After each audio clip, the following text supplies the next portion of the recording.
শুক্রবার দুপুরে জাহাঙ্গীরনগর বিশ্ববিদ্যালয়ের পুরাতন কলা ভবনের সামনে লাশবাহী গাড়িতে করে আনা হয় জান্নাতুল ফেরদৌসের মরদেহ। সহকর্মী, শিক্ষক কিংবা প্রিয় বন্ধুকে শেষবারের মতো দেখতে সেখানে ভিড় করেন অনেকেই।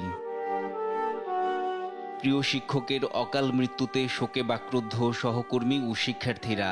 শিক্ষক জান্নাতুল ফেরদৌসের এমন অনাকাঙ্ক্ষিত মৃত্যুতে শোকে কান্নায় ভেঙে পড়েন তারা। প্রীতিলতা হলের পোলিং অফিসার ছিল। ভোট গণনা বা হলের যে কাউন্টেরটা হচ্ছে সেটার মধ্যে এত ব্যস্ত ছিল। সুস্থ মানুষ এই ধরনের প্রসেসের মধ্যে আইসা হঠাৎ করে অসুস্থ হয়ে যাওয়া, মারা যাওয়া, এটা অস্বাভাবিক একটা ব্যাপার।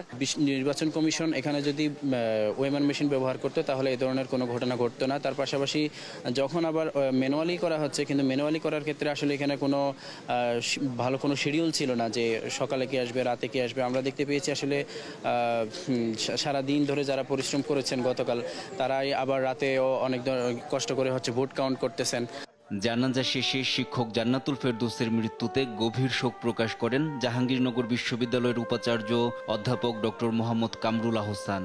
তার এই অকালে বিদায় হওয়া আমাদের সকলের জন্য একটা মেসেজ যে আমরা যে যাই করি না কেন শেষ পর্যন্ত আমাদের চলেই যেতে হবে। সেই জন্য সততা, স্বচ্ছতা এবং জবাবদিহিতার বিষয়গুলো প্রত্যেকটি ব্যক্তি মাথায় রেখে আমরা যদি চলতে পারি তাহলে আমাদের বিদায়টা অনেক বেশি সুন্দর হবে এবং পরকালে সেটা আমাদের স্বস্তির কারণ হবে।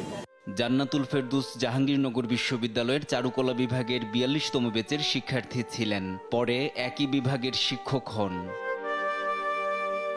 শুক্রবার সকালে জাহাঙ্গীরনগর বিশ্ববিদ্যালয় ছাত্র সংসদ জাকসু নির্বাচনের ভোট গণনার কাজে গিয়ে অসুস্থ হয়ে পড়েন চারুকলা বিভাগের সহকারী অধ্যাপক জান্নাতুল ফেরদৌস। পরে হাসপাতালে নেওয়া হলে তাকে মৃত ঘোষণা করেন চিকিৎসক।